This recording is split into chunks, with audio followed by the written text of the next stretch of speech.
Allons faire un tour maintenant aux États-Unis, puisque l'affaire Epstein continue de faire couler beaucoup d'encre. Le président américain se retrouve sous le feu des projecteurs, puisque son nom a été retrouvé plus d'une centaine de fois, des centaines de fois, en fait, dans les courriels de l'ancien financier Jeffrey Epstein. Je fais le point avec la spécialiste de la politique américaine, Valérie Baudouin. Salut, Valérie.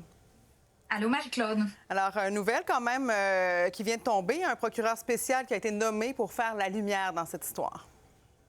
Oui, mais faire la lumière en enquêtant sur des personnages politiques, dont un très, très connu qui s'appelle Bill Clinton, Ben oui. et ses liens avec Jeffrey Epstein, donc l'ancien président démocrate des États-Unis, qui était un ami de Jeffrey Epstein, tout comme Donald Trump à une certaine époque, et le prince Andrew, qui ne s'appelle plus prince, alors on va dire Andrew de la famille royale britannique.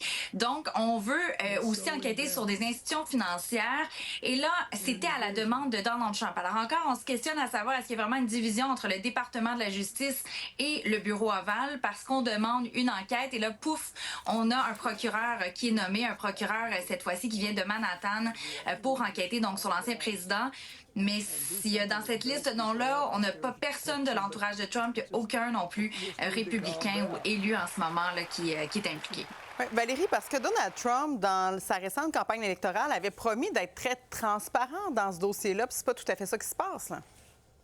Non, et c'est ça qui est très drôle parce que Donald Trump, je pense que c'est hier ou avant-hier, il a mis sur Truth Social, il a dit uniquement, un républicain un peu idiot tomberait dans le panneau du piège que tendent les démocrates avec toute cette histoire de Jeffrey Epstein. Mais la personne qui a tendu ce piège-là, entre guillemets, qui est-il? C'est Donald Trump, parce qu'en campagne électorale, il a parlé à plusieurs reprises du fait qu'il voulait faire la lumière sur cette histoire, qu'il y avait des hommes et des femmes très puissantes qui avaient peut-être un lien avec Jeffrey Epstein. Sa procureure générale, Pam Bondi, a dit il y a plusieurs mois, j'ai une liste de clients sur mon bureau. On va bientôt vous la publier et quelques semaines après, mais non, on n'a pas de liste, elle n'a jamais existé.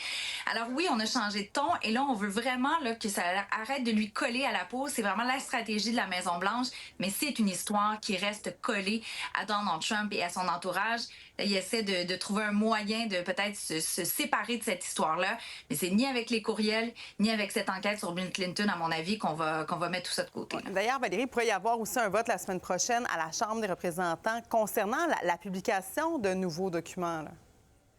Oui, et ça, c'est très intéressant parce que autant des républicains que des démocrates qui ont mené cette campagne-là, donc on a signé, il y a une pétition, il y a assez de signatures pour forcer un vote, donc même si on n'avait pas l'aval du président de la Chambre des représentants, donc il y aura un vote la semaine prochaine. Après, est-ce qu'on va se rendre au Sénat? Mais si on réussit à passer le test du Sénat, est-ce que Donald Trump va signer le tout pour qu'on fasse vraiment la lumière et qu'on ait tous les documents qui viennent du ministère de la Justice américain?